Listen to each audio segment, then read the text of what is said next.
Salutations! Welcome to Pod Mortem.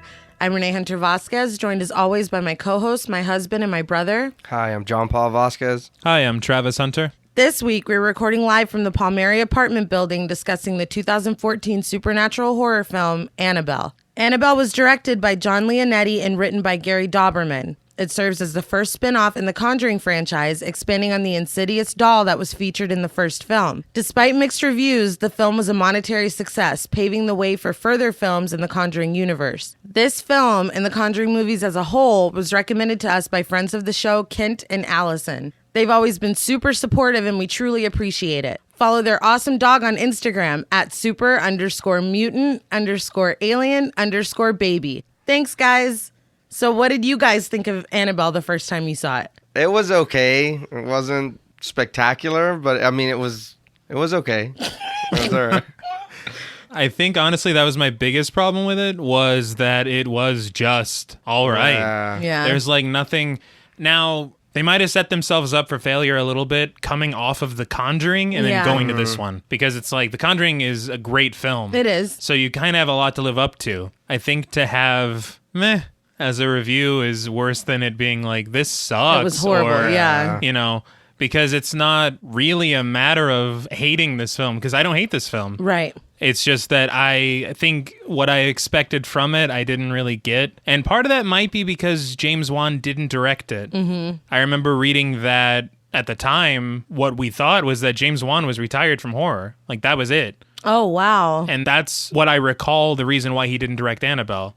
And so when he came back to direct The Conjuring 2, everybody lost their shit because they're like, okay, yeah, sweet. He was like, surprise, bitch. Yeah.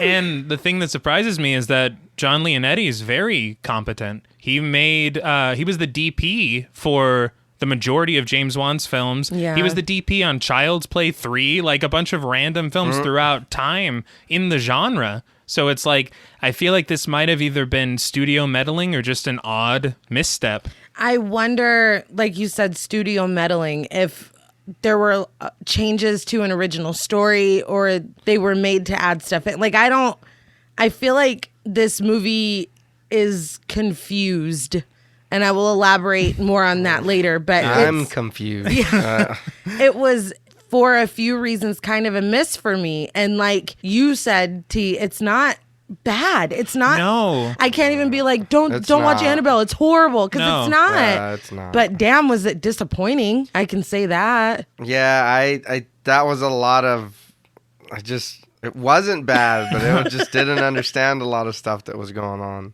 It is inadequate. Yeah. Film. Yeah. I think the thing. It's fine. What I'm bothered by is that, okay, set aside for a moment what you believe about Annabelle the doll in real life. Mm-hmm. And we'll say that whatever happened in The Conjuring with Annabelle the doll is a true story. Mm-hmm.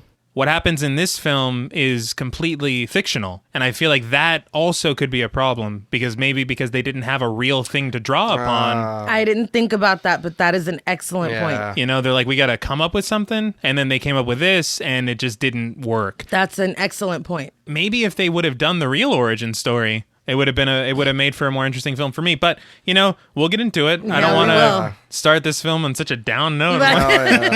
Like, we're disappointed. But, you know, I just think that all the elements were there for a good movie to be made. And it was just kind of a misfire. Yeah. Now, before we put this movie on a shelf, we would like to issue a warning for spoilers. Pod Mortem is a very in-depth podcast, and in thoroughly discussing horror films, we have no choice but to spoil a thing or two. If you don't wish to be spoiled, please go watch the film, then come back and enjoy the show. If you've already seen the film or don't care about spoilers, then let's conjure it up. So before the film starts, we get a note about dolls being cherished and loved by children since the beginning of civilization, but also they're used as conduits for good and evil and religious rites. So it takes a turn. Like, people love dolls, man, but they're fucking evil sometimes. Voodoo dolls. Yeah. I mean, I get it, Little but kid dolls. Don't say the sweet part. Just and those are the only three things that dolls. That's it. No. So we get a close-up shot on Annabelle's face as a woman's explaining that Annabelle began showing signs of possession that were small at first, but then they got in touch with the medium who told them she was possessed by a young girl named Annabelle Higgins. So they started feeling sorry for the doll, and then things got worse. The girl talking explains that the doll was a birthday gift from her mom. And for those of us who have seen The Conjuring, we recognize these girls from The Conjuring.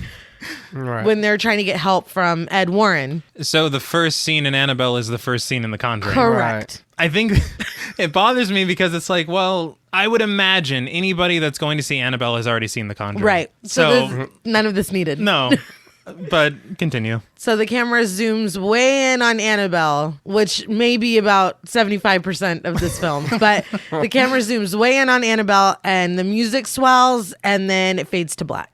Before we go any further, we got to get it out of the way. As we said on the Conjuring episode, the design of this doll is fucking horrible. Who would want this? Nobody would want this. Why would you keep that ugly ass It's doll? disgusting. Like, it never looked good. Yeah, no. Like, I don't understand, but it never comes up. Nobody's like, whoa. Doll's fucking Or damn. scary. And then it started with those nurses all living in the same house, but not one of them is like, oh, you're not bringing that in here. I don't care. Absolutely Your fucking mom, not. your grandma gave it to you. I don't care. But they just let it in. So when the nurses are explaining everything about it, they said that they needed to give the little girl permission to, I guess, possess the doll or to use the doll as a vessel or whatever. Right. You can't help that little girl anymore. No. She's dead. No. You don't. You think just, she wants to live in the body of the no, doll? No, no. You And can go away. Have don't you need the never doll. been tricked before? Yeah. Like, geez. That just sounds But like they like helping people. not a ghost. Not like that. No. And unfortunately, this is the part of the film where the based on a true story ends. Right. Everything from here on out is the fiction. Well, depending on Well, what you yeah. believe. Because if you ask me, So next thing, we're on the outside of a church, and next to a statue of what looks like a demon, we get the title card Annabelle. Annabelle's in bright red. Everything else fades to black and white. It looks pretty cool. it does. I haven't been to a church really Ever. But do most churches have sculptures of the actual devil? I mean, some Inside of of them them? have gargoyles and stuff. That but looked like a stuff, demon. But that, yeah, Was not like straight that. evil. Yeah, not like that. We get a card that says Santa Monica, California, 1 year earlier. So inside the church, Father Perez, played by Tony Amendola, is preaching to his congregation about sacrifice and God's love. And I'm sure that's not going to come up later. But Oh, no. in their pew, Mia and John, played by Annabelle Wallace and Ward Horton, are busying themselves in a thumb war. Why are you here? You can Who's do this this at for? home. Mia is quite pregnant, and the man in the pew next to them, who we'll meet later as Pete Higgins, played by Brian Howe, notices them and is kind of smiling like, oh, those kids. I wouldn't expect that from this dude. No. In the 1960s that's No. older, he would be like, get your hands to yourself, and If I'm gonna be honest, I didn't know that they were thumb wrestling when I watched it the first time. what did you think they were doing? I just thought they Well, were just from- like honestly- like touching hands or whatever. I was like, what the fuck are they Honestly, doing? the first view that we get of them in the pew, it doesn't doesn't look look like good. a thumb war. Yeah. I was like, what the hell's happening? Oh my goodness. Yeah, well, it's not a war, but someone's getting beat. The power of Christ compels you. So after the service, Pete kind of jokes to them about it, but then he's like, where's my wife? Yeah. Basically. And Mia volunteers to go find her. She finds his wife, Sharon, played by Carrie O'Malley, just inside the church praying. Like, it's not like she wandered off. Sharon immediately knows that her husband kind of sent Mia to look for her. And she's like, I swear one day he thinks I'm just going to run off too. Which is a very odd thing to say. Yeah. And Mia looks uncomfortable. Yeah. But later on, the four have clearly carpooled to church because they're all driving home together. When they get out of the car, they kind of stop for chit chat. And Sharon asks them if they've thought of any names for the baby. Mia clearly tries to dismiss it. And John's like, nah, let's, Yeah. I have a He starts few. running down. Yeah. He's like Laykin. And And then we find out that everyone hates his grandmother. Like, Yeah, I don't know why we needed to know that. Yeah, that was weird. but isn't that when Pete's like, okay, well, let's get the you fuck have out a of good here? one. So they split up and, go to their respective houses. And Mia says that she doesn't think they should be talking about the baby in front of them because they only lost their daughter 2 years ago. Yeah, but the way they say it is very weird. Like the way they say it is not accurate. Or the way she says it is not accurate. But even, why is that weird to talk about a baby? Your baby? Yeah. It's not the same thing. Yeah. And they didn't bring it up. Sharon did. She did. Yeah. She did. So But John clarifies for us, because Mia already knows this, but John clarifies. he looked down into the camera. He was like, listen, Yeah. Pod Mortem. No. Yes. He clarifies that they didn't lose their daughter. She just ran off with some hippies. But as they go inside the house, Mia tells John that he needs to start locking the door because it's a different world now. She's like, you didn't lock it? And he's like, oh, no, it's a mere 1960 whatever, wife. We don't do that yet. Yeah, It was very bad. I thought that was a bit much. And my thing is, I love like period horror pieces. Right. Especially in the 60s, even though they probably wouldn't have treated me like people. But Same. the thing is that you should do it in a way that's organic. Don't point out the differences in time because you wouldn't have done that if it was actually If it 1960 was that time, something. we don't say, hey guys, you know how we have iPhone 11s? Like, Yeah, I don't talk like I show you something on my phone. But anyway, later at home, Mia is working on her sewing machine, which should have gotten a credit in this film for how much we see the goddamn sewing machine. it's absurd. It's like, and as soon as you see it and all the sounds coming from it, you're like, this is Chekhov's sewing machine. Yeah, this is something's going to gonna come up 50 million times.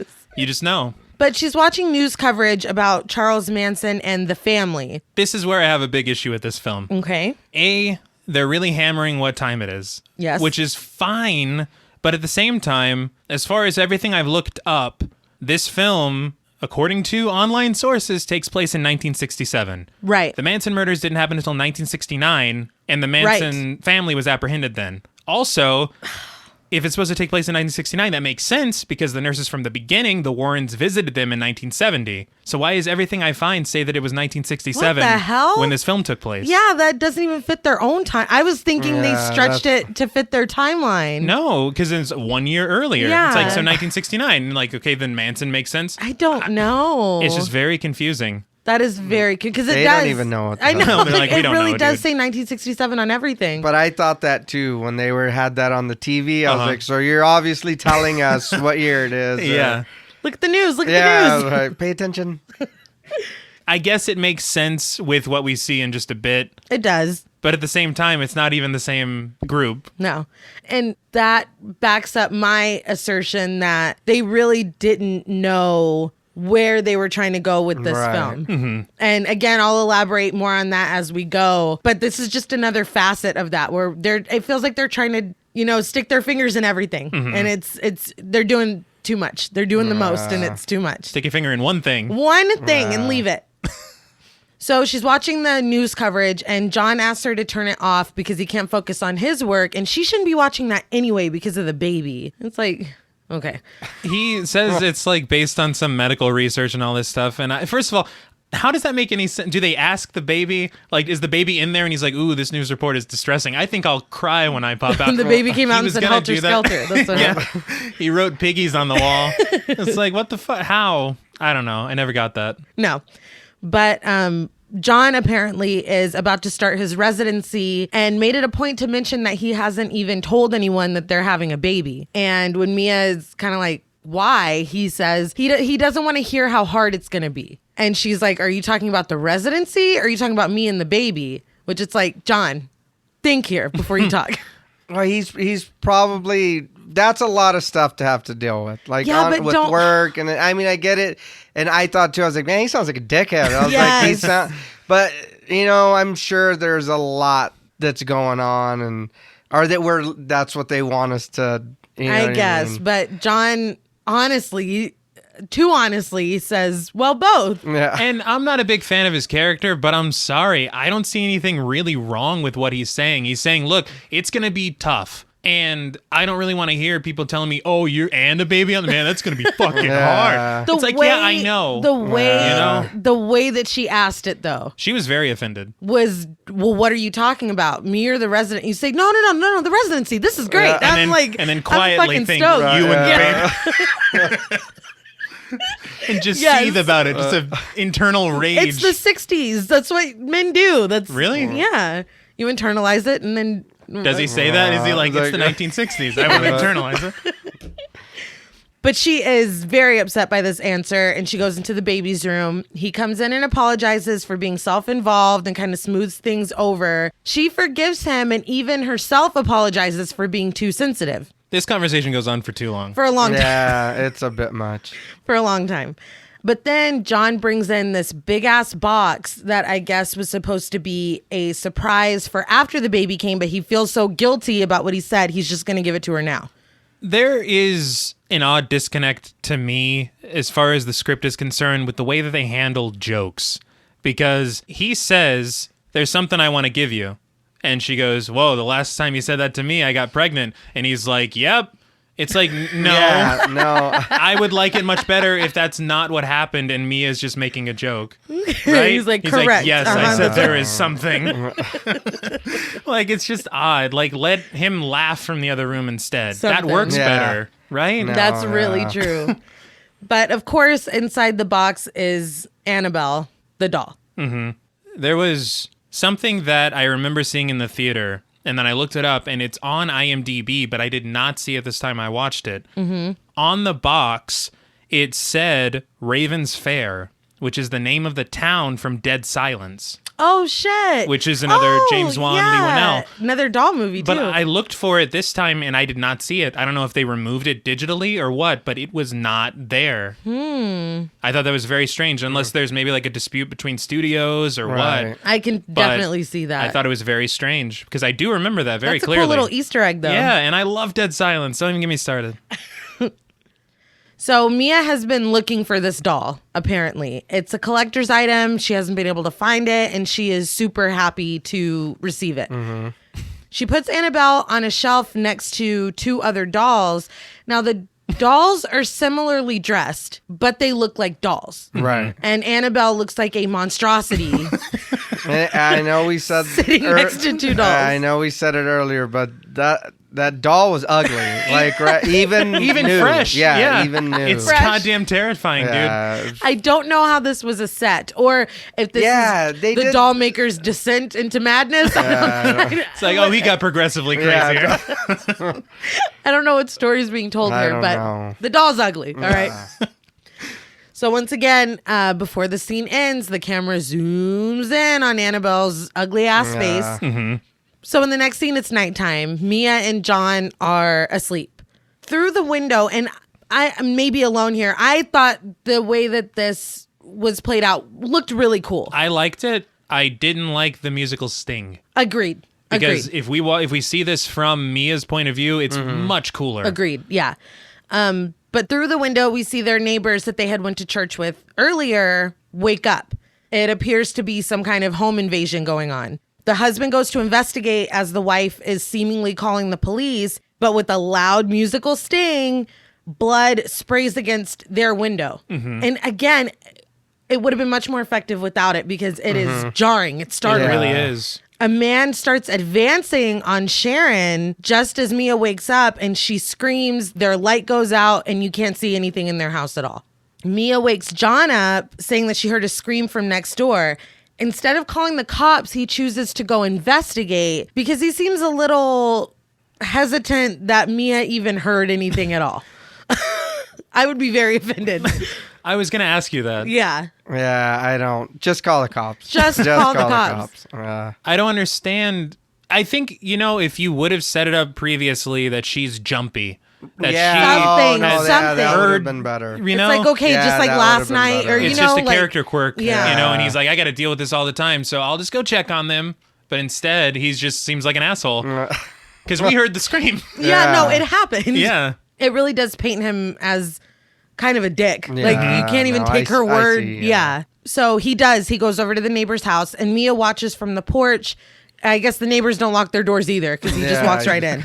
We're kind of stuck in this tense moment waiting for something to happen. Then Mia walks over to their house and John runs out of the house covered in blood. And we know this because Mia says, you're covered in blood.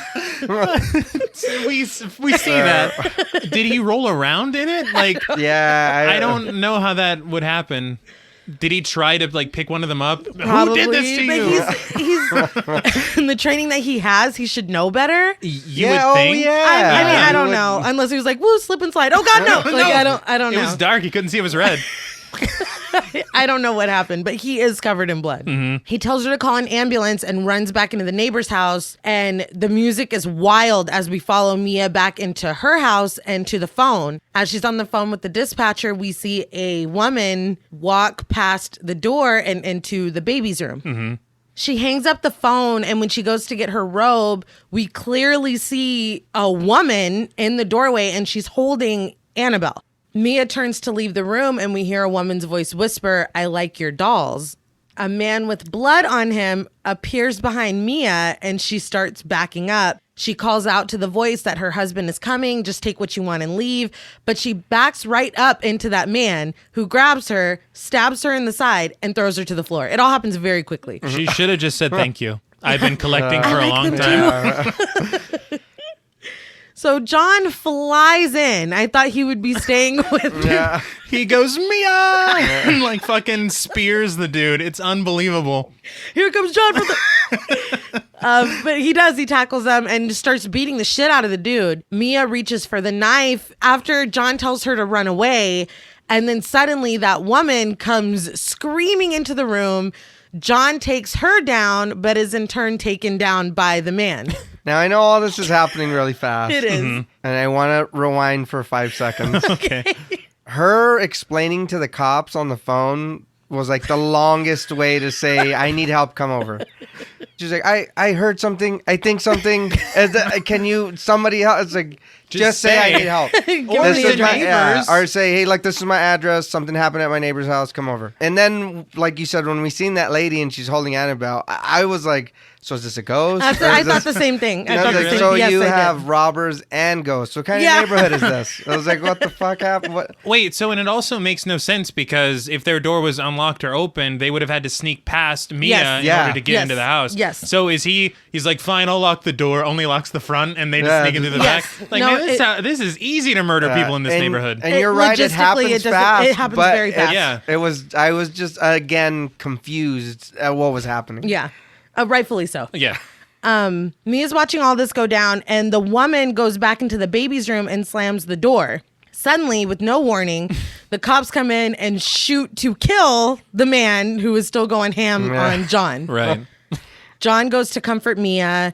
Then we see Mia being wheeled out on a stretcher, and she sees the woman who is seemingly dead with a symbol marked on the wall in blood, and Annabelle sitting in her lap. Now, the symbol looks like an A. It is straight up an A. Right. It's an A. It's an A with extra corners. Yeah. Yeah. We zoom in on Annabelle's face. Let's take a shot every time I say that. Yeah. We zoom in on We'll be Annabelle's dead. face as a drop of blood falls from the woman onto her cheek and I guess kind of runs into her eye. So, are we to take that the woman was possessed? I don't And know. she had the demon inside of her, and she did like Charles Lee Ray, I don't. Yeah, pulled a child's play, and fucking. I also, You know? I don't know. I was like, so what? What did it? Yeah, what I happened? wish I had What? answers for you both. I've got nothing.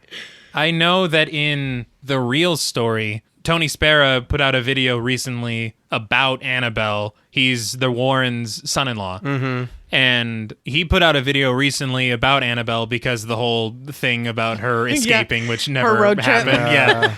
But he was telling the story about Annabelle, and he said that he heard from Ed that the way that the doll became the way that it was is because people used it ritualistically.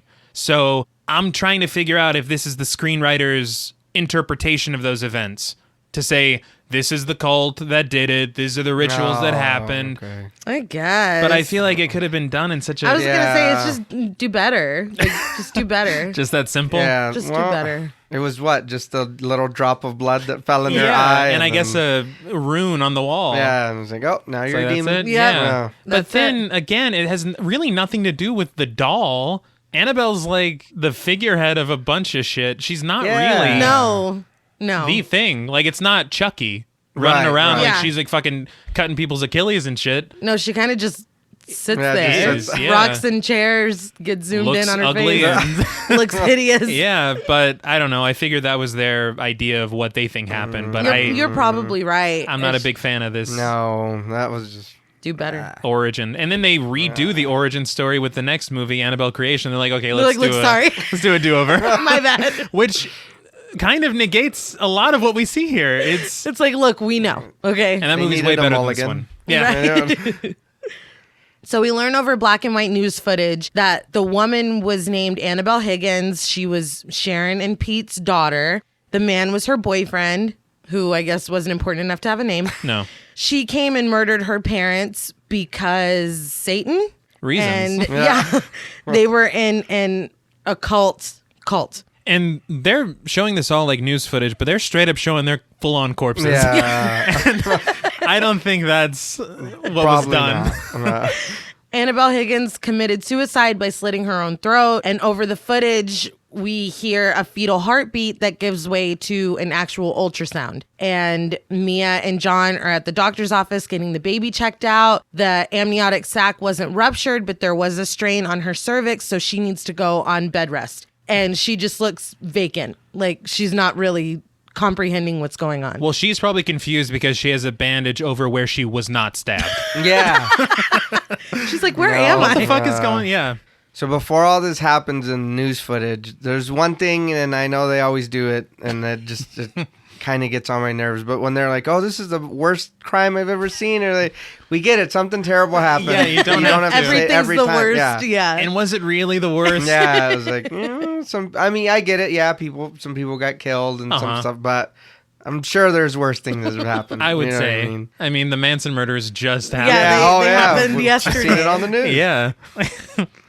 So John brings Mia home, and she still has to remind him to lock the door. She's hesitant to go like further into the house, and he tells her that everything's clean enough to perform surgery. Like everything has been cleaned. We get it. You're a doctor. Yeah, yeah. Also, he's like, I directed them to. I was like, so you're telling me you stood over the fucking cleaning people and you were like, okay, no more there. That didn't happen.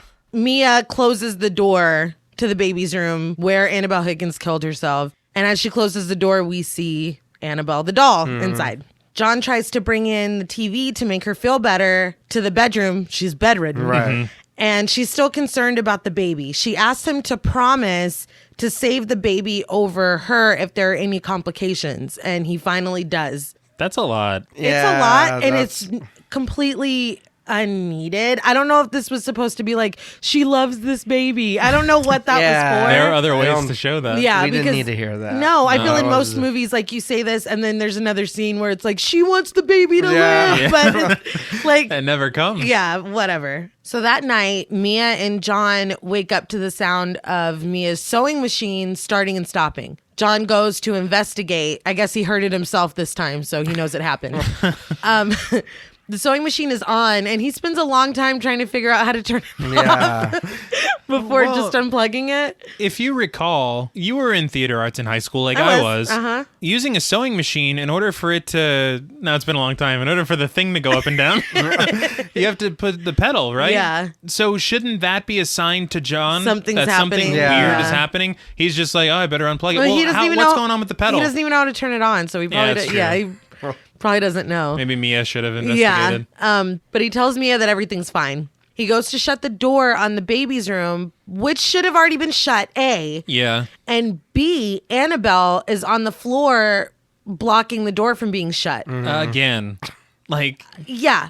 In my house, if there's random shit on the floor, my kids put random shit on the floor. Right. They have no actual children, like Right, physical right. children they in have the no house. pets even. Like, Yeah. a cat couldn't have jumped No. up.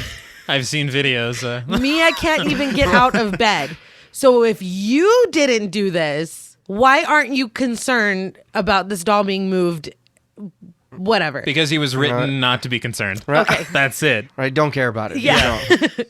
He picks her up and puts her in the rocking chair hard enough to make the chair rock. But once he leaves, the chair continues to rock. Never stops. Right.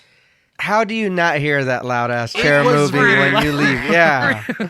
He's like, I'm just going to go to bed. Wouldn't Fuck you it. be like, hold on? Yeah. I mean, you're right there. You got 2 steps away and it's still going. So yeah. It's like, I got work hold on. tomorrow. I Yeah. have no time for ghost shit. Ooh, I Mia got an can operation. deal with that. I can't. The next day, Mia is sewing by hand and watching TV. The TV starts going in and out, and she throws a book at it, and it shuts off completely. With Some the TV Fonzie shit. Anti-Fonzie. Anti-Fonzie. With the TV off, she hears the rocking chair going in the other room. We get a shot from underneath Annabelle as she's, I guess, rocking in the chair. The angle was weird. Yeah. Once Mia goes to investigate, Annabelle stops rocking. Mia just looks unnerved and shuts the door. Later, John brings home mustard and pickles and I know it's supposed to be a weird pregnancy thing. I love mustard and pickles.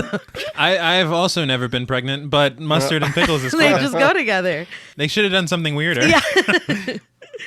Yeah. He tells her that he has a shot at getting into a specific hospital, but in order to kind of do things the right way, he has to attend a conference. This means he's going to be gone out of town for a day, but she's supportive.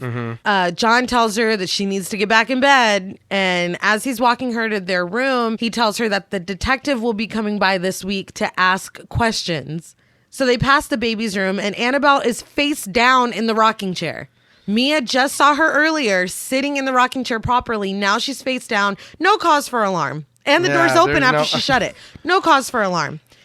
Mia says that she wants to get rid of Annabelle because Annabelle Higgins had been holding her, which fucking, of course. Well, yeah. Why didn't you already do this? And then you found her in different positions. Yeah. Why would you still hang and on what, to did you it? clean the blood off of her face and then just fucking put her back on Yeah, the shelf? Why you're would you not fine. throw it away? It went right into her eye hole, so Oh, they no, didn't have yeah, to clean. that's what I was going to say. It have to got clean that sucked much. inside. Yeah. Oh, excuse me. And no, I'm sorry, but I don't know what he went through to get this doll. There was no eBay at this time. Oh, yeah. So we're selling this somehow. We're Yeah. not fucking just Something. throwing it Yeah. away. So the next thing we see is John throwing Annabelle away in the trash can outside. Must be nice to have money. Yeah. Right. Well, didn't he say we're going to be late on rent for the next few months? See, and that was another joke that just went under the Yeah. radar. She should have laughed, but she was like, we're going to be with our daughter on the streets. Like facing the realization of it. It's like, laugh. It's a joke. The camera goes from the hole of the trash can to a coffee cup as a detective picks it up to take a drink. I thought it was a pretty cool transition. I enjoyed that. It's, I guess, sometime later in the week, and the Detective Clarkin, played by Eric Layden, confirms to John and Mia that Annabelle Higgins, who was played by Trio Tool, and her nameless boyfriend, Doesn't even get name checked. Yeah, we're in a cult. Mia asks if it was satanic, and the detective looks at John, who gives him permission to tell Mia, yes, they were Yeah. satanic. 60s. Bullshit. Yeah. But the detective tells her that it's just crazy people doing crazy things, but he'll try to find out more. She says, unless it's about their safety, she doesn't want to know anymore. My question is, what the hell did the detective come over for? He didn't ask any. He didn't ask one Yeah. question. And is it crazy? I mean, It's, was it 6 in one hand, half a dozen in the other? What do you Shit, believe? I don't know. Yeah. So later that night, John turns on the TV for Mia and goes to put some Jiffy Pop on the stove. Scream has the market cornered on Jiffy Pop. Yeah, so don't try. Don't try quit it. referencing movies I love. Trying to trick me into. He goes back to the bedroom and Mia's already asleep, so he turns off the TV and turns off the stove. The next morning, Mia sends John off. He's going to the conference. He's going to be gone for a day.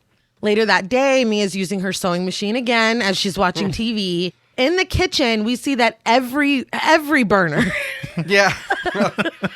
not just All No. had to be. Yeah. not just the Jiffy Pop. Annabelle's like, I don't fucking know. Turn them Yeah, all dude, on. I am a demon. I don't. These appliances mean nothing to me.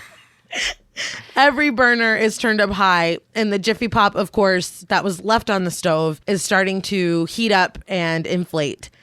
Mia watches TV, and we alternate close-ups between her fingers, her face, the popcorn, her fingers, her face, the popcorn.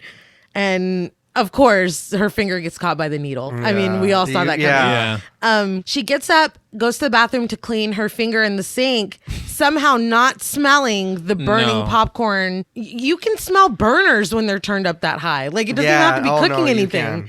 And was this medicine back then? She demolished her finger and then just goes, I'll just run some cool water on it. The 60s. I guess.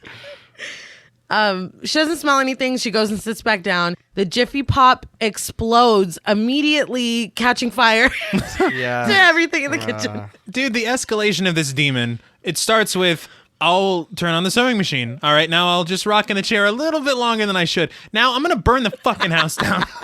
That is nuts. John put her in the trash. Oh. Maybe she's like, oh, hell no. He's like, I thought I made Brian come look like Malcolm X. How motherfucker? Well, check this out. Yeah. Mia finally smells something once there is a full-ass blaze happening in the kitchen. She sees the fire, calls for help, and then backs out of the room. She bumps into a chair and falls backward, but somehow lands directly onto her stomach. Center of gravity. I don't know. She crawls away and we hear growling and something pulls her back toward the kitchen. But some random ass men burst into the house and help her. She looks horrified, but she never tells John that this happened. Right. Yeah. She's never like, I was dragged. Like, you've seen Paranormal Activity? Yeah, I was dragged like that. Yeah. You've seen that in 1967? She never says that. Never says anything to him about it. That would be the first thing I said. No, yeah. Everything was. I'm not even know if I'm looking the word for, but you could tell everything that was going to happen, like you said, from 100%. cutting her finger on the sewing machine, then the Jiffy Pop. I wonder what's going to happen to the Jiffy Pop that he left on the stove. Oh no, the whole kitchen's ablaze. Yeah. It's like, what? Yeah. No way. Oh, she got pulled back. Damn. Darn. What? Yeah. It's like, man. I like a little misdirection. Right. Yeah. You know? Just something.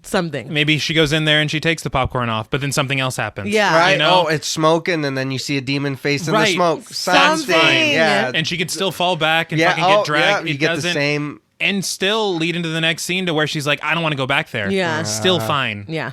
But no, But that's not what they chose it's not to the do. movie we got. In the next scene, John is running through a hospital trying to find Mia. When he finds her, he discovers that she has already given birth to their daughter, Leah, which is her name is going to make things more confusing from now on. She tries to talk to John about the fire and he just dismisses her. And she reiterates that she doesn't understand how the fire started, but she's not going back to that house because she thinks it's cursed. To his credit, John is cool with this. Yeah. Like, the first time he's believed her the whole fucking movie. But It only took 5 demonic things to happen. But he's down. So the next time we see them, they're in their new apartment. And Mia is listening to the neighbors upstairs fight. Clearly, she and Leah have been cooped up in the house. And John has to like kind of convince her to leave with him to go to church. 2 things. 1, I don't understand what she's timing when she's like, oh, and then she's gonna, oh. I like, think a door what? slam. Yeah, but Yeah. that was just fucking weird. So I guess you're telling us that the couple fights all the time. Yeah. And that they do the same shit every day or what. Which, again, we don't. She's home too I much don't- is the point. But there's so many other ways to show that. Yeah. Because I got what was going on, but it's not like, oh, well, they watch TV every morning at 6 a.m., so she hears the TV come on. It was a door slamming. How the fuck do you even know? And then the second thing is that he was like, oh, yeah, Leah's looking a little pale. He's like, maybe we could put a little, what's that? You put cocoa butter? Why did that feel racist? It did though. I took it more as, why are you putting lotion on to go out? Shouldn't you put sunscreen? The son's like, hell Yeah, yeah. Yeah. Crackle it up. Peking Leah. If you tap, the skin's Right. crispy, You man. can hear it. That's how you know it's good. Oh, yeah. On their way out of the building, they pass Evelyn, played by Alfre Woodard. Why is she in the building? I don't know. Why does she look at them like she knows them? I don't know. I want to talk about that later because I have ways that this could have been really good. I can't wait. Back at the church, Father Perez is preaching again, but Leah starts fussing and Mia takes her outside. Outside, Father Perez comes over to Mia and Leah and asks to take a picture of them for the bulletin board because he does that with new people. I thought he was going to be like, ka-chink, you're not welcome. And we're going to put this inside. Just quit making fucking noise. Maybe your next congregation will be more forgiving. She lets him take the picture, but my thing is they're not new. They were there with Sharon and Pete. Oh, that's true. Well, Leah's new. Yeah, he said that it's of the kids. All right. You're like, I'll stand down. This time. But he does hold the camera a certain way. That is not wrong. What? He holds it landscape, but when you see the picture later, it's portrait. And he couldn't have edited it that way. No. In 67? Yeah. Right. Father Perez tries to talk to her about missing the Higgins I think that's right. but she blows him off saying, why I gotta go home and unpack. I'd be like, damn. Yeah, no shit. Well, he goes, I don't have a prayer for that. She's like, well, you got a good bag. We could use some fucking help. True to her word, later at home, Mia is unpacking and John brings in the last box, which if you've ever moved, you'll love the last box. The baby starts fussing and he leaves to go take care of her. Mia reaches in the last box and guess what's in there? Annabelle. What? And Mia does not care. Yeah. This is very strange to me because the first shot we've ever gotten of that apartment, the shelves are already stocked with dolls. Mm-hmm. And then later, we get a scene of her unpacking the boxes to stock the shelf with dolls. Oh. So I didn't even catch that. Just a little odd. You don't have to show that. Yeah. Like, nobody made you do that. But now Annabelle's the centerpiece of the shelf, even though she should be more terrified. Yeah. She's just like, oh, cool, whatever. Weren't you trying to get rid of that doll before? You said throw it away. Well, John comes in with Leah and he says that he swears he threw that away. Just give it to him. But I'm like, you swear you did? You literally threw it away. Like you made an effort. You don't remember fucking putting it in the trash can? I'm pretty sure that doll I bought for hundreds of dollars. I think I put But Mia, in a complete 180 from her beliefs and her character up to this point, like you said, is like, nah, it's cool. Yeah, like, just put it back. It's up a there. celebration of strength, and you gave her to me, so let me just keep her. She's like, we're only in the second act of the movie. Yeah. John, I I need this. I need the doll. Yeah. So it doesn't make any sense, but she puts Annabelle's dirty ass front and center on the shelf of dolls. John looks a little uneasy. Then we get a mega zoom in on Annabelle's hideous face. Oh my God. Later, Mia and Leah are napping and the TV that's on turns to static. Mm-hmm. Down the hall, a woman walks into a room and then appears in the living room, the room that Mia and Leah are in. She leans over the baby. Clearly, this is Annabelle Higgins. Mm-hmm. This is where it's confusing because if it is a demon, why is it taking the form of Annabelle Higgins when this baby doesn't know who the fuck that is? Right. Excellent question. Might as well just scare the shit out of it in your true demon form. Yeah, I don't. And I'm like, and Mia doesn't see it at all. No, she doesn't. And is this a ghost as well as a demonic situation? Like Yeah. Like that's weird, right? I don't know. So are you a demon or are you the dead lady? Which one are you? I don't know. Pick a lane. Yeah, right. Mia wakes up as Leah starts crying and the TV comes back on. And I guess Mia's like, we got to get out of this apartment. Mm-hmm. So Mia is carrying Leah down the stairs and she steps past a brother and sister who are sitting on the stairs drawing pictures. Mm-hmm. The brother stops his sister from telling Mia where they live, which fair. Is good. Yeah, good job. Mia keeps talking to the girl, though, after the brother's like, don't talk to strangers. Mia's like, motherfucker, my name's Mia, and this is Leah. That boy's like, nothing to see here. Show's over, lady. Yeah. But she introduces herself and Leah, and the girl starts to say her name, and the brother again is like, God damn it, I said stop. Yeah. Mia's like, I hope we can be friends one day, and she leaves, and the brother looks at her like, bitch, like. I'm telling mom. Yeah.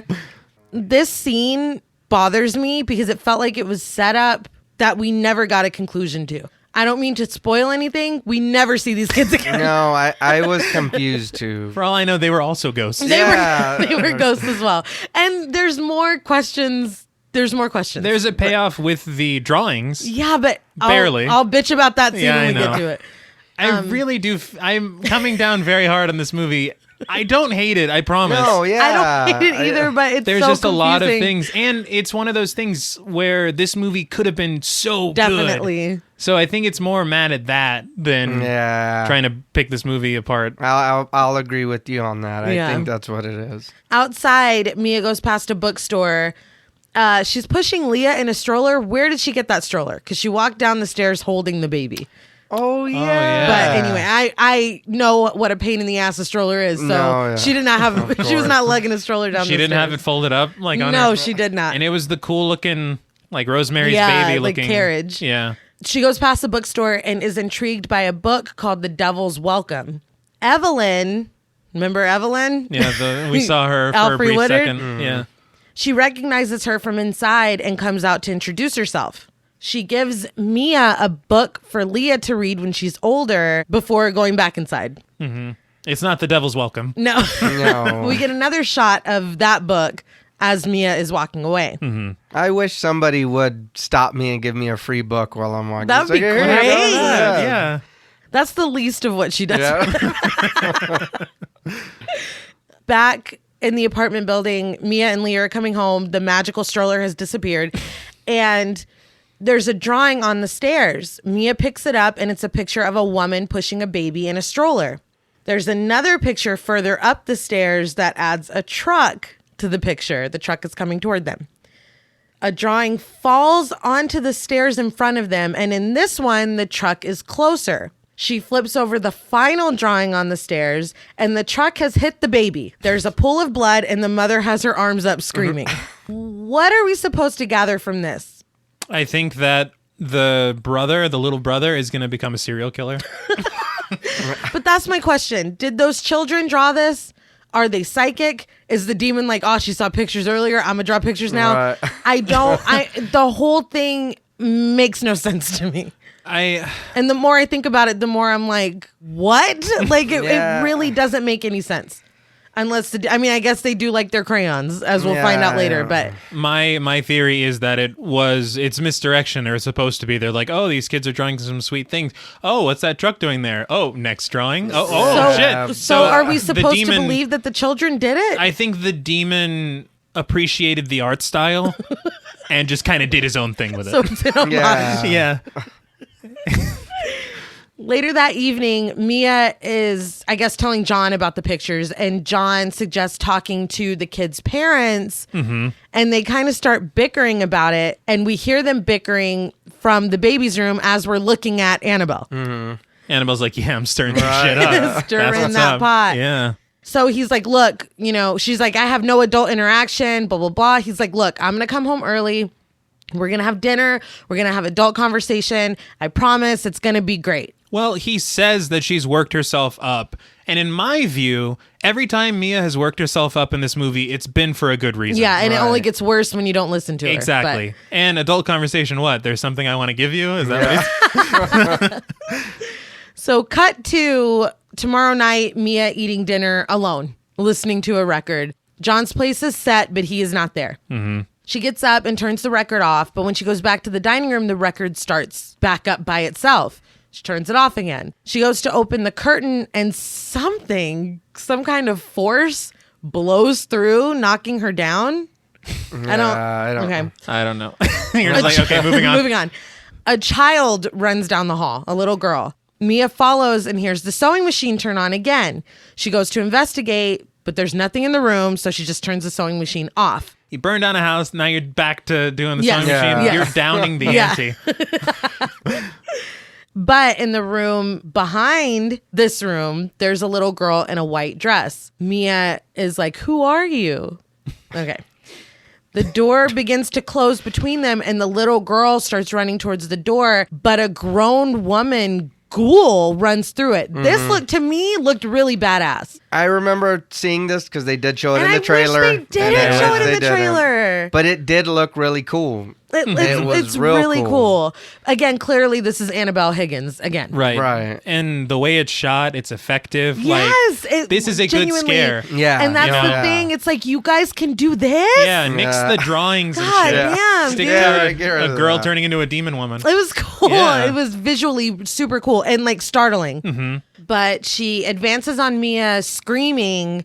But when we see Mia again, she's all alone. Mm-hmm. Later, as she's trying to tell John what happened, he chalks it all up to postpartum anxiety, which I would prescribe him a punch in his fucking face.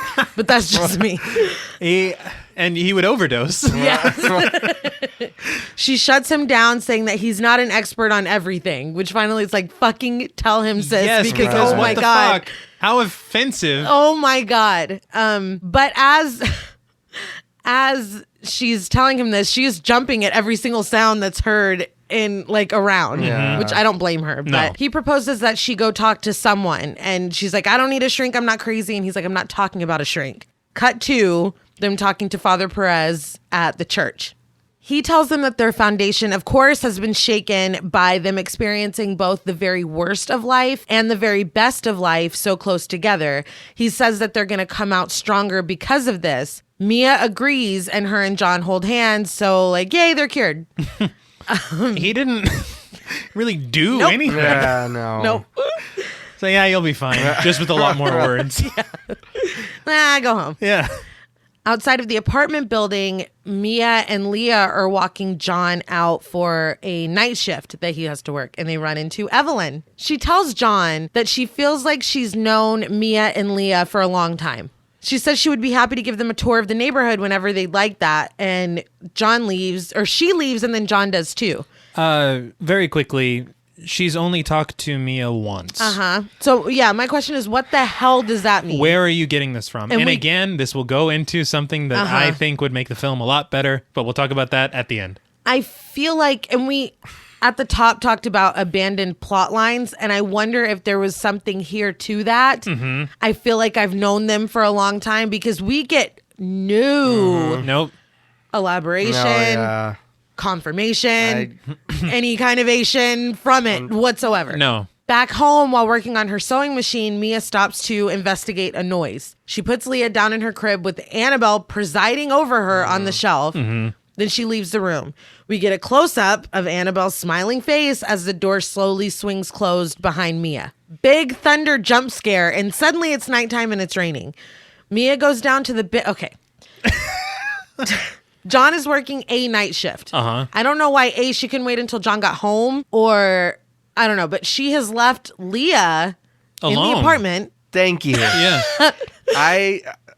I literally wrote, at this point, just keep the baby with you at all I'm times. saying. After everything you've seen. I'm saying. Yeah, I what, mean- and then what you're going into is the same thing. Right. Okay. So to recap, storming, raining, left the baby alone.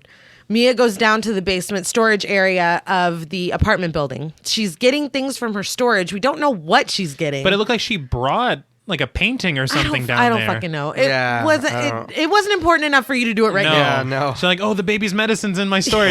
Yeah, go get that. But Take the baby with you. yeah. Yeah, you went all the way down there Uh-huh. and just, I'm going to lock the door. The baby's fine. she's probably screaming from the storm right Annabelle's now. watching her. It's fine. Exactly. Yeah. Anything can wake a baby up. She keeps hearing weird noises while she's rooting around in her storage. Behind her, a baby carriage wheels itself out of a storage area, and we hear a baby crying really loud. Now, this does look very creepy. I love it. Yeah. Mia, of course, goes over to the carriage only for the crying to stop when she gets there. But the carriage has blood-stained blankets in it. And when Mia goes to move them, a pitch black, for lack of a better term, demon hand grabs her arm. Mia runs to the elevator as the lights above her are just going out. The demon, played by the red-faced demon and Bathsheba himself, And the composer. and the composer, Joseph Bashara, is just looming in the darkness of this basement. So cool looking. Yeah. Oh, yeah. Mia looks down at her arm where the demon grabbed her, and it's cut, and it's the same symbol that was on the wall of the room when Annabelle Higgins killed herself. The elevator door opens, but she's still in the basement. So she presses the button, closing the door again. Again, the doors open. She's still in the basement. She closes the doors again, and the electricity inside the elevator starts flickering. I do want to say something about that. I don't know if you noticed it, but she hit the number 6 3 times. No, Yeah, I she did, didn't. yeah. And I thought that was like a good. really neat little touch. Yeah. The doors open. Of course, she's still in the basement, but she notices an exit sign over on the other side, AKA where she was grabbed by the demon. But she makes a run for it, gets out of there, and races upstairs. The electricity's off, and we can hear a baby crying. Mia, you know that area where you can look down? Like if you're in a stairwell and you can kind of see all the stairs down? Well, there's a demon hand in there. Yeah, the stair hole. I don't know what that's called besides the stair There has hole. to be a name for it. It's the stair hole. All right. So- Henceforth. She yells for help and then completely stops and looks behind her. The demon is just crouched silently on the stairs, just looking up at her. Again, it looks great. It really does. does. And there's this really long, tense moment. And then suddenly he just leaps toward us and his face is illuminated as he hangs upside down. Mia runs. She bangs on the door to her apartment. The baby's going to let her in, right? Yeah, Right. before letting herself in. So the door was not locked and her No, baby's oh, inside. well, fuck. Fantastic. And she doesn't lock it behind her either. She's breaking her own rules. Yeah. We get one last look down the stair hole And nothing's there. and nothing's there. Now, I will say this scene obviously is a standout in the film, No, yeah. possibly because this scene was directed by James Wan. See? He cut the biggest piece for himself. Yeah, I'll take the only thing people will remember from this film. It looks fantastic. It It's is. effectively It is. creepy. It's just good. And the music's, it sounds like Joseph Bishara during does. this point. It does. It all just feels so good, and you're actually scared, Yeah. and you wonder why the rest of the film can't be like this. I saw in the featurette after the film, it showed James Wan was on set for a lot of the movie, filming it. So you wonder what happened. Yeah. Because he's so good at this. Yeah. So why I mean, do some of the clearly. Yeah. scares feel so formulaic, but this one Was like, authentic. kicks your ass? Yeah. Yeah. I don't know. Before we move on, this was her fault. You didn't need to go throw boxes at 3 in the morning. Absolutely No. not. Leave your kid upstairs, which we just seen with the door that's not locked. Uh-huh. I know we already talked about it, but why would you do that? Why I would don't you know. do Yeah, that? Why would you None do of it that? makes any sense at all. Again, confused. Yes. Yes. And it would have made a lot more sense if Evelyn was in the apartment watching the baby. We saw that before she left. Then her banging on the door makes Yeah. sense. Everything And makes that would sense. lend a little bit more to this really forced Yeah. relationship that we feel between them. Yeah. But I feel like this is probably the third or fourth time I've mentioned maybe that there was an abandoned storyline. And I'm kind of like trying to follow a thread here. And the story that I think was almost going to get told is a story that I really would have rather watched. We probably have the same idea. And it's evident to me in this next scene, honestly. Later at the apartment, Mia is sitting in Leah's room and her arm is bandaged over that A cut. Right. And she takes the bandage off to reveal nothing there. And she looks confused. Now, we'll put a pin in that. okay. So in the next scene, Mia is serving tea to Detective Clarkin. She says that now she does want to know more about the cult. And when you know, the detective brought everything he has on it. Of course he did. He shows her 2 pictures of Annabelle Higgins, one as a little girl and one as the grown woman that we saw. And we flash back to the little girl that Mia saw earlier because as the audience, we're too stupid to realize that it's the same girl. Right. Also, why the hell does he have a picture of her as a child? He would have had to go Yeah. to the Higgins home and take it. And Anyway. it would mean nothing for his case No, files. yeah. No. Mia asks for more information on the cult and any possible motivations, and the detective just repeats himself. Crazy people do crazy things, which good work. It's like, I got it, guy. Yeah. That's what passed for detective work. Right. Apparently. That's why there's so many unsolved crimes. Ah.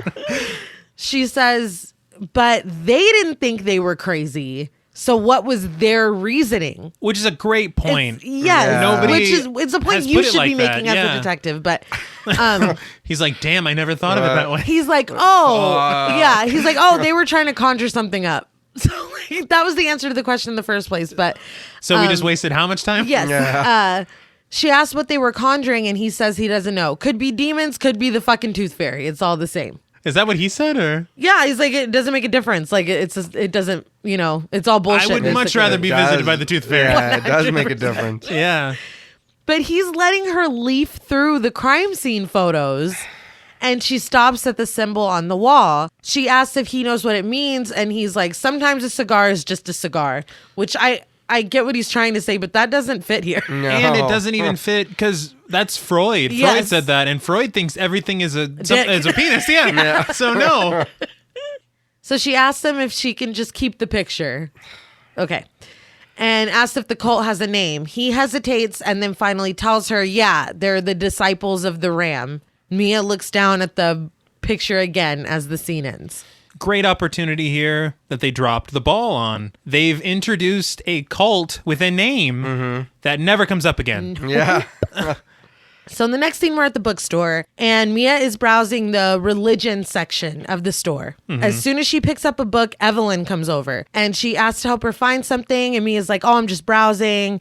And Evelyn's like, oh, you're a terrible liar, basically, and says that she's too old to be surprised by whatever Mia has to say. Now, Alfre Woodard was 62 at the time of filming. She looks much younger. Yes. Yeah. So that line feels no. weird. The Yeah. line feels weird. Yeah. But Mia comes out and says, I feel like my family's being haunted by a ghost. And Evelyn's like, right this way, ma'am. Like, she doesn't miss a beat, and says that she's had an experience or two. She gets it. So this is another problem I have with the movie. I'm sorry. But you have Alfre Woodard. And again, this will go into my rewrites that we'll discuss later. Right. But you're forcing her to play the old wise black woman trope. Yes. And you have a great actress. Do something interesting with her. Yes. Give her a Yeah. real character and to play. She is a great actress. Oh, like, yes. she is Oh, wasted in this movie. Don't just give her an archetype. Now, I read that it was supposed to be Lynn Shay. Interesting. And Lynn Shay does read as older. Yeah. And That- it still wouldn't make sense what Yeah. happens later. But I feel like The line would have fit better. the line definitely would have fit better. And yeah, I agree with you. Alfre Woodard is completely wasted in this movie. and her character arc would be less offensive. 100%. So later at Evelyn's house, her and Mia are sitting at a table. Evelyn says that she doesn't think it's a ghost since they moved and it's still happening. Cults don't summon ghosts, they summon inhuman spirits, aka demons. They want a soul and they won't stop until they get one. So it's like, thanks, Evelyn. Don't stop till you get enough. That DIY ghost book didn't tell her that? Or? Evelyn says hopefully the answer is somewhere in these books, but she motions to the Yeah. incredibly awkwardly so that we can see an apparent suicide attempt scar on her wrist. She sees Mia notice it and she turns her arm over, but she takes out a locket and shows Mia a photo of her daughter Ruby, who died when she was about Mia's age, when Ruby was about Mia's age. Without her daughter, she tried to kill herself, but she heard Ruby's voice saying that it wasn't her time, that God has a purpose for her. And she tells Mia that she has a purpose too, to protect her family. We'll talk. Later, outside the apartment building, Mia drops her keys. When she bends over to pick them up, someone whispers her name. So she looks up, and the reflection of Annabelle Higgins holding Annabelle is in the window. This distracts her so much that she does not notice Leah's stroller rolling on down into the street. Wasn't the drawing enough of a warning? Yeah. Like, I would never be anywhere near the street with a goddamn stroller like that. Oh, yeah, no. Yeah. Like, No. And so a truck, just like the one in the drawing, smashes the stroller to bits. Suddenly, though, Mia is holding Leah. Now, Yeah. I had to rewind this because I was like, that's bullshit. But if you look, when she leans down, you see that No the baby's fucking in like way. a little papoose. All right. Barely, just like the top of it. So I got to give it to the movie for the misdirection. All right, because I was like, this is bullshit. What about the buttered keys? How did she Oh, drop that- them? So Now that there is no excuse. But I guess the carriage was full of the books that Evelyn gave her because they're Right. all in the street. At home, Mia reads in one of the books that the devil preys on the weak and vulnerable. Then she looks at Leah like, oh, shit, she's weak and vulnerable. The book changes pages. Like, she flips a page, but it's the same page she was just looking at. It's the demon. It's just poor writing. Either it's bad editing or the book is also possessed. Right. Haven't decided. I'd believe either. Right. She goes over to Leah, but here's the rocking chair in the other room. She goes into Leah's room, and the mobile is spinning over the crib. I did read that the music that the mobile over the crib plays is the same music from the music box in The Conjuring. It is. Yes. Yeah. I wrote that earlier when she, I guess in the scene when she touched She it. does it and then, twice, okay. yeah. Mm-hmm. So the very first time she did it, I was like, are they just reusing Yeah. the music? I was like, Yeah. what the hell is that? I thought that was pretty cool. It's a neat little hat tip. Yes. Okay, yeah. But the doors slam shut and she's locked in the room. We see someone's shadow beneath the door, and in the living room, heavy books are falling around Leah. It's Because just- everyone knows that books are the most dangerous thing in the house. Well, depending on who you ask. Yeah.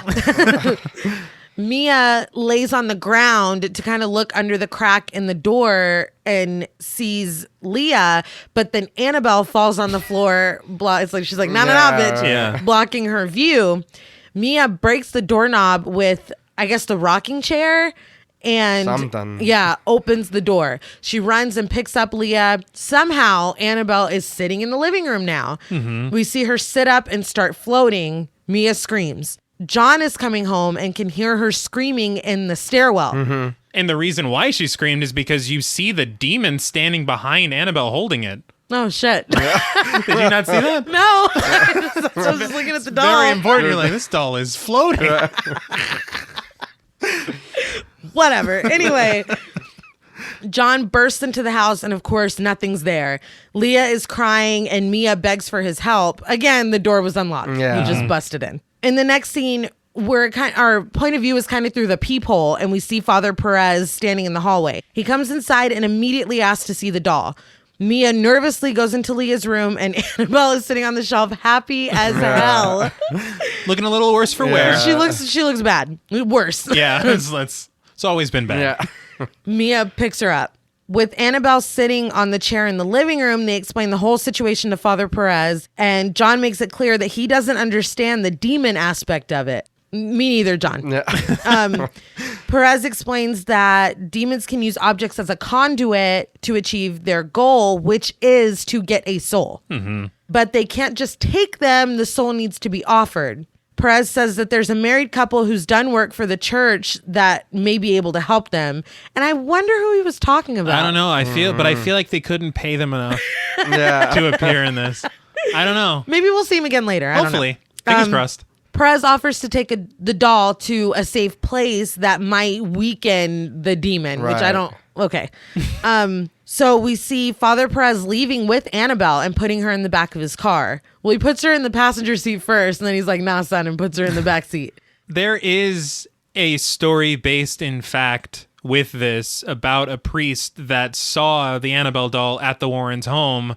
And then, sorry, it's just funny the way Tony Spera tells the story because he says that the priest drove home, but he never got there. So you're like, he fucking died? And he's like, well, the priest didn't die. I'm like, well, then don't. Oh my God. Don't say that. Don't do But that. I guess, I don't know if the priest. No, he moved. Yeah, he just moved town. But I guess the priest had said something to Annabelle or something religious. I don't know exactly what happened. I can't remember. But the priest got into a car accident on the way home, but he was fine. And so they attribute that to Annabelle fucking him up. Of course. Which is a pretty big leap. But, Yeah. you know. Maybe he was turned around yelling at the doll and not looking at the road. Yeah. No, that's what he said. He told Ed Warren that he looked in his rear view and he remembers seeing the doll in the rear view mirror. So the doll's like, oh, so I heard you talking about that good shit, but I would have preferred that real life thing as opposed Being to what we integrated see in this movie. I agree. Just strap the doll down like a person or something. Yeah. You know what I I mean? know. Or put it in the trunk or what? Something. Back at home, Mia says she can't sleep until she's sure that it's not coming back. How is she going to be sure of that? She will not sleep. No, No. never again. Never. But John says she needs to get her rest and he'll stay up with Leah. Before he leaves, though, she thanks him for believing her because she didn't know if he would. And I don't blame her because he's very skeptical. Whatever. Yeah. Here's this bitch again. But he says that he will always believe her because he loves her and he really does think that Father Perez can help. Cut to Father Perez in the car. Annabelle is still laid out in the back seat and he's listening to a baseball game on the radio. What if Father Perez was a doll collector and he's like, this is the most elaborate scheme I've ever fucking... I can't believe they found this. When the radio starts cutting out, he hits it until a preacher's voice booms out yelling, "May God have mercy on your soul." He turns it off, but we still hear whispering. Yeah. We see Annabelle on the back seat, but she has some fucking bloodshot eyes now. Yeah, which I never noticed in The Conjuring. That's a new addition. Yeah. I thought it looked neat. Yeah. Well, I mean, God damn it. Yeah, I feel like they should have... It's a weird way it gave it a little more character, I guess. I feel like they should have made the doll cute and slowly had it turning into this. Well, as we have discussed previously, the real Annabelle doll is Raggedy Ann. a Raggedy Ann doll. Yeah. I don't know if they couldn't get the licensing or what. Oh, that's a But- good... Or maybe they just wanted it maybe. to look scarier. Yeah, but that takes everything away from it. If I it was agree. a Raggedy Ann doll, Yeah. this would be much scarier Yeah. to me because it's like, this cute doll? Yeah, Yeah. doing all this. Yeah. Father Perez arrives at the church and he takes Annabelle out of the car. And as he's walking up to the church, we see Annabelle Higgins just sitting in the back seat. He turns around and she's standing on the sidewalk now. He opens the door to the church and is intensely launched backwards. He gets fucking wrecked, dude. Yeah. There's no other way. Just confused at what happened. I don't What the know. hell? No. So again, this is why I would much prefer that it was the car accident story, especially for what we see next. It's not like It would have been matters how he gets different, injured. yeah. In the next shot, we see Father Perez's hand and a pool of blood seemingly coming from him. And Annabelle is lying next to him on the ground.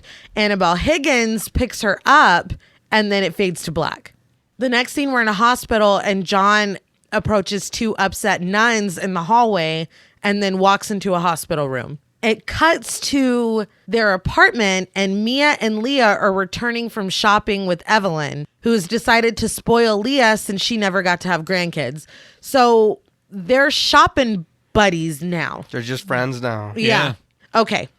Back at the hospital, John sits next to Father Perez, who's hooked up to blood and IVs. He's fucked up. Back at the apartment, Mia is holding Leah, who's crying and fussing. Evelyn asks for her and calms her by putting her on her lap and singing.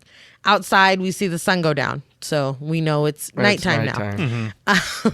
But wait, wasn't Father Perez driving at night? Yeah, so I guess it's the next day. Is But he's it? in the- Damn. No, because this is happening while John's with them in the hospital. Well, yeah, he is at work. The demon can control time. Time Oh. means nothing. Okay, nothing. I see. Evelyn tells Mia that she was singing an old blues song to Leah that used to calm Ruby down. So Mia's like, hey, so how'd your daughter die? Which is like... Great segue. Yeah. Right. Evelyn and Ruby were coming back from visiting Evelyn's parents, and Evelyn was too tired to have been driving. She remembers looking at Ruby and then waking up in the hospital 3 weeks later, and Ruby never woke up. She said that she made the mistake, but Ruby paid the price. And if I were me, I'd be like, why'd I ask you that? Why'd I do that? Because I'm a jerk. Yeah. At the hospital, Father Perez wakes up and John rushes over to him. The first thing Father Perez does is ask where Annabelle is. He says that he saw and felt the pure evil and knows that it wants her soul. And we're playing the pronoun game now. Well, he says, I felt how badly it wants. Yeah. And John goes, wants what? I'm like, what do you think, dude? And then when he woke up, he's like, where is it? And John's like, what? I'm like, why are you an idiot? You're going to be a doctor? Fucking I hell. guess. Well, John says it's fine, basically, because Leah can't offer her own soul. And then he's like, oh, we're talking about Wait a minute. Mia. So back at the apartment, Leah starts crying and the phone rings. Evelyn goes for Leah and Mia goes for the phone. John is on the other end. He tells her to get out of the house and he's on his way, but all Mia can hear is static. It controls phones. Right. There's a pounding at the door. Mia looks out the peephole and it looks like Father Perez, but turned around. She opens the door and calls to him. And when he doesn't respond, she taps him on the shoulder and he doesn't like it. No. He screams, "May God have mercy on your soul," just like the preacher coming out of the radio earlier, like 10 minutes ago. But okay. So can I just ask a question here? Why is the demon like Mick Foley? He can be fucking Annabelle Higgins, he's Mankind, and then he's Cactus Jack, and then he's Father Perez, and he's like, what the fuck? I just don't get it. Why? I don't know. But he screams, "May God have mercy on your soul." And then the door slams shut. And I laughed because Evelyn goes, "Who is that?" Yeah. He sounded mad. Friends are really rude. The dishes tip over and the record player starts playing Latin chants. Yeah. Evelyn is like, "We gotta go." Not a good station. Yeah. No. Where'd you get that album? Mia hears Leah crying, but when she runs into the room, she's gone, and all the non-evil dolls are all like mutilated. Evelyn says that the phone's dead and they need to go. Mia says she's not going to leave without Leah. Evelyn's like, "We can get Leah back. The church can help us." Which I'd be like, I don't know at this point that the church can help us. He just told us everything would be fine. Yeah. But everything goes quiet and we hear the neighbors talking and pacing upstairs. I'm guessing that this is a callback to the arguing neighbors when they first moved in. I don't know. I guess it's not the right time though. But They only argue at 9 a.m. Yeah. We pan across the ceiling listening to them and then see the demon just upside down on the ceiling. He drops down and Evelyn is pushed out of the apartment and the door locks. There are horrible noises of screeching and crying, and then they all stop. We see the demon again, same demon from the stairwell, the stair hole,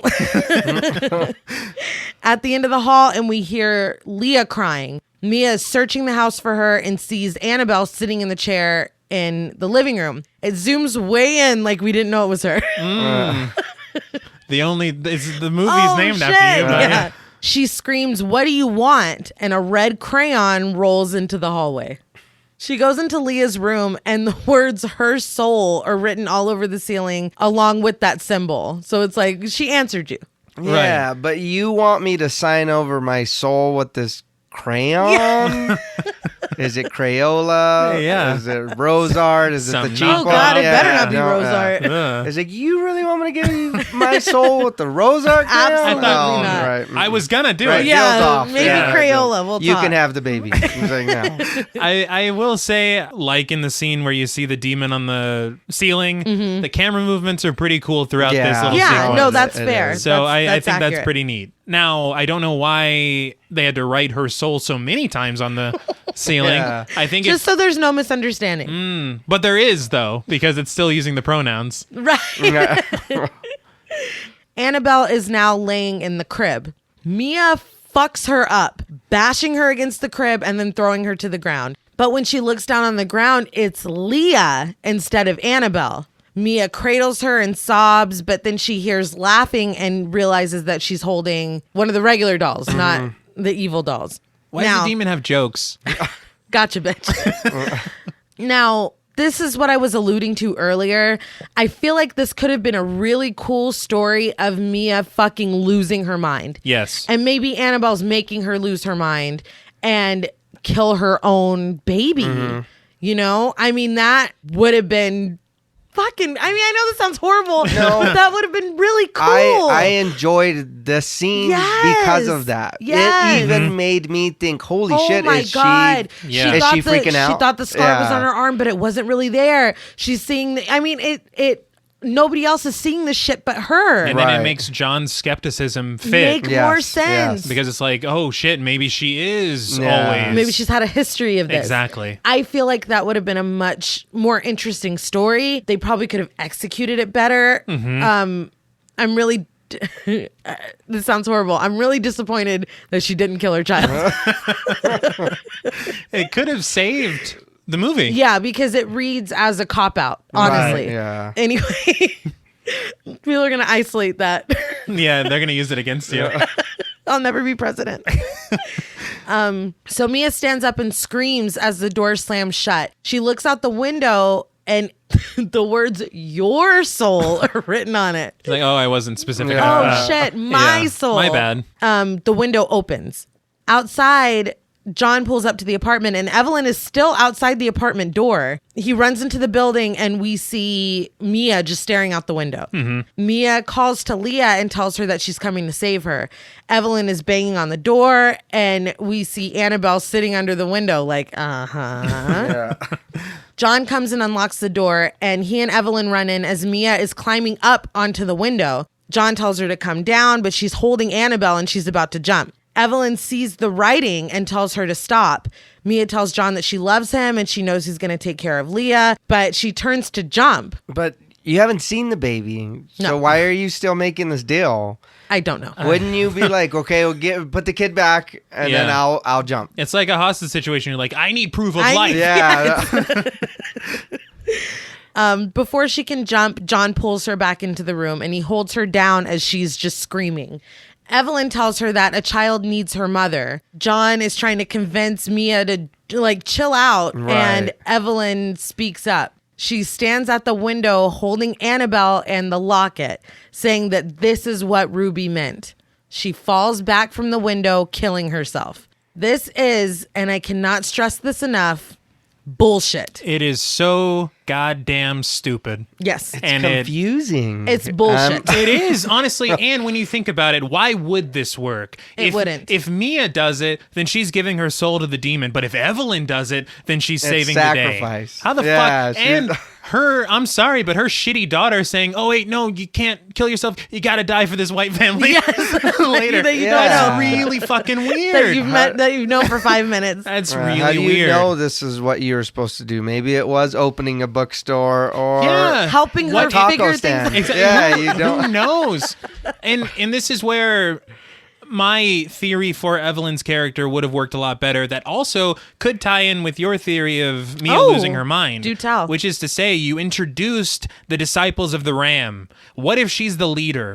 What if she is? And that's why she's watching them. That's why she understands the books. That's why she has the books. That's Oh why my she's God. telling Mia everything. And then you don't have this character that's this stereotype fucking archetype. She's the ringleader. She's the one that maybe brainwashed Annabelle Higgins. And her- she knows Fucking everything. A. And her being around, if she was their leader, would have, I guess, gave Annabelle more power Right. to do That's all the things she was true. doing. Yeah. Or she could have been That's why she's trying to get close to Mia, is to sabotage the situation. Exactly. And the thing is look, let's just put this out on Front Street. You're already ripping off Rosemary's Baby a lot. 100%. Go ahead and just go the full Monty. You know, You're gonna do it, do You've it. got Mia Farrow, John Cassavetes, Sharon Sharon Tate. Tate. I mean, let's embrace it here.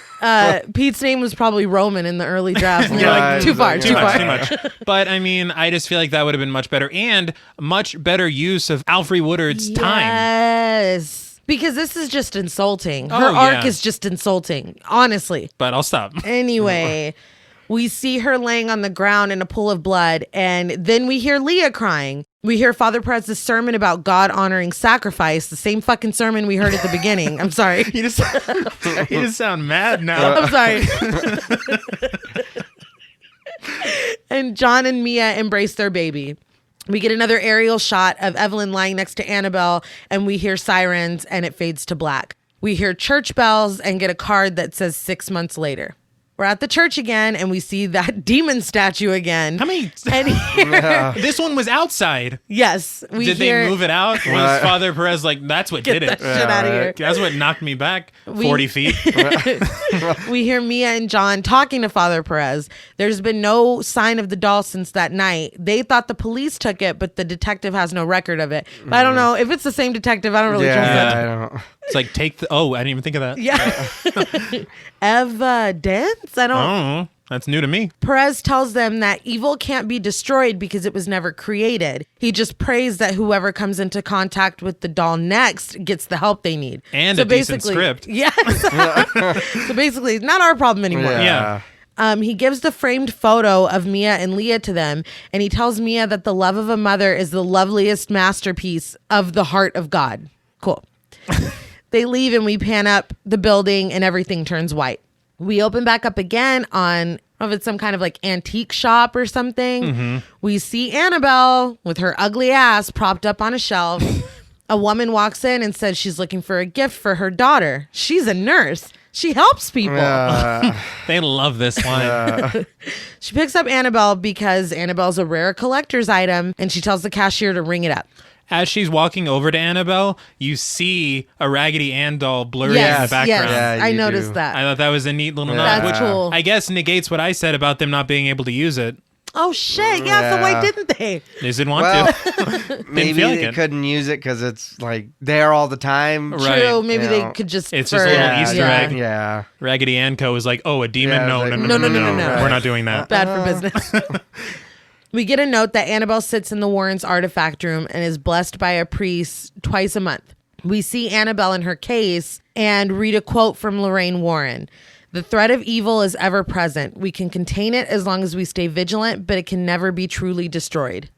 Credits. What did you guys think of Annabelle? I was confused a lot.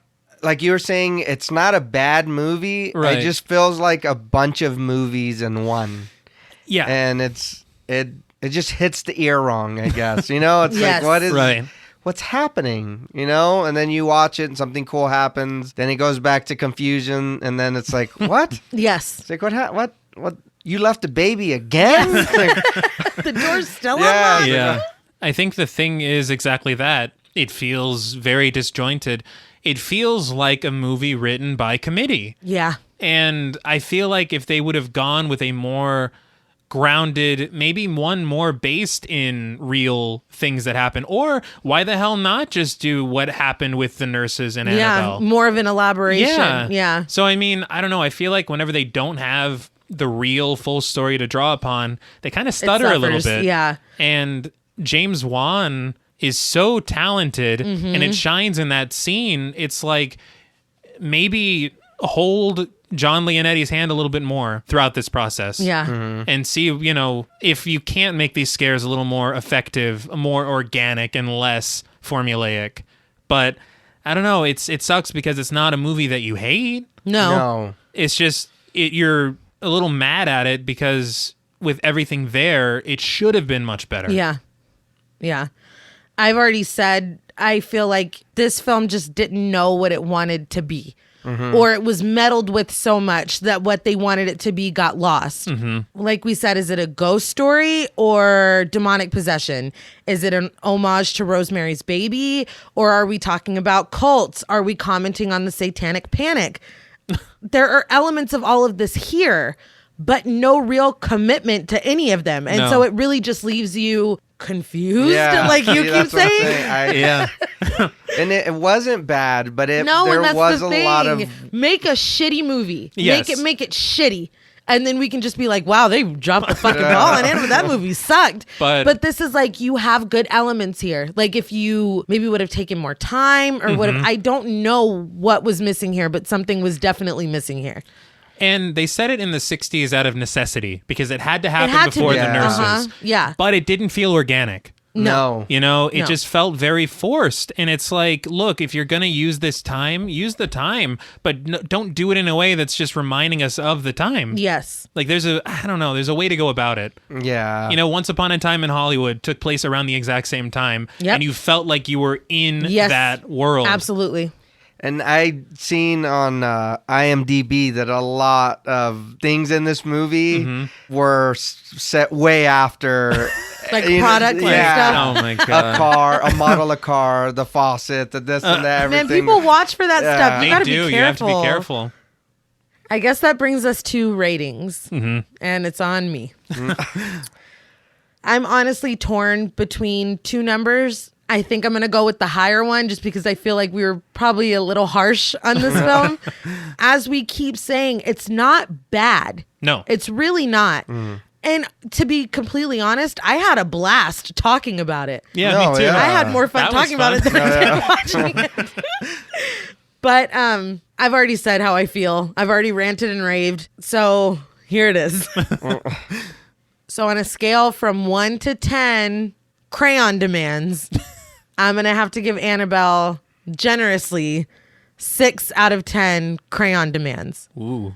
I do think this is generous, but I have to, I guess, give an extra point for the moments that were good were good. Mm-hmm. True. The movie looks great. It does. Oh, yeah. Most of the acting is good. Mm-hmm. What other straws can I grasp at?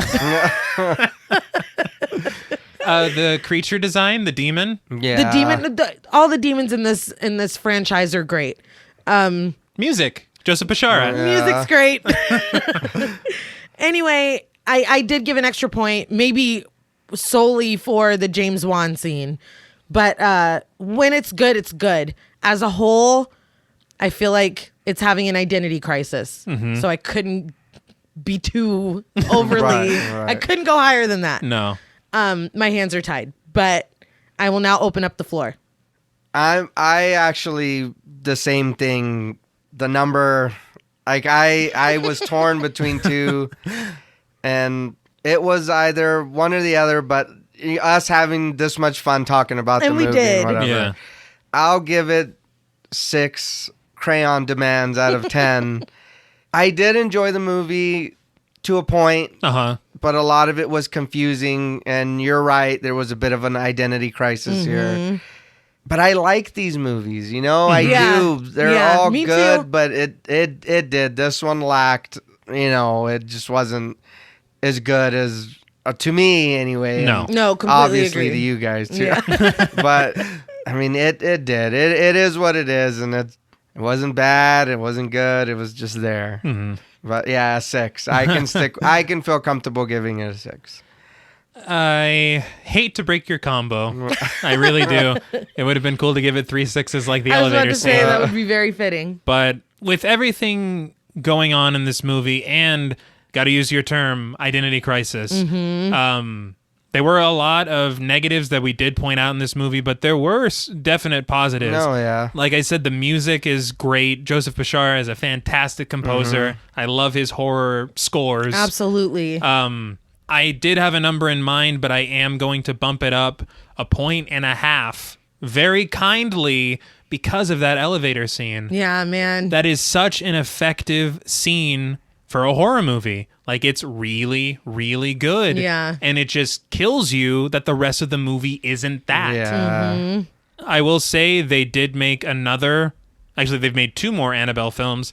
The next one in line, Annabelle Creation, is kind of like a mea culpa for this movie. Apology. Because it's really good, that one. I actually really enjoy that one. But this one, I cannot get past the treatment of the Evelyn character. Yes. When they could have done so Yes. much better. It's And disrespectful. The ending is just not, in my opinion, because I know there's probably people that definitely love this movie. The ending is, for me, not good. Yeah. Yeah. But I'm going to have to give Annabelle 5 crayon demands out of 10. Fair. Yeah. I added can't- an extra point because mine was 5 too. Was it? Yes. That's what I was torn between Yeah, a 5 and a me 6. too. I was between a 3 and a 4 on this because I was very Yeah, it upset. was- I don't blame you, dude. And- honestly. So the 1.5 James Wan, and that scene came at a time where I was honestly getting bored with this film.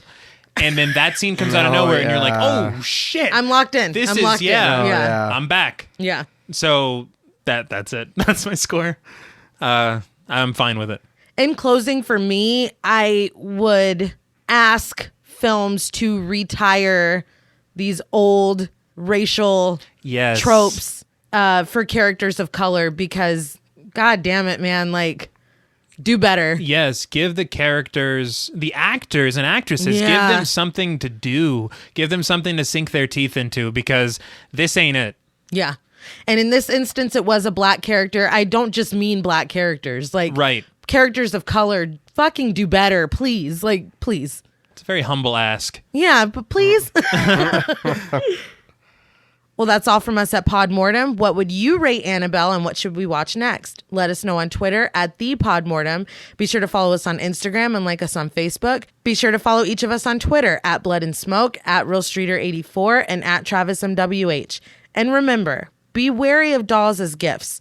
Even if they're not marionettes, they may still come with strings attached. Until next time.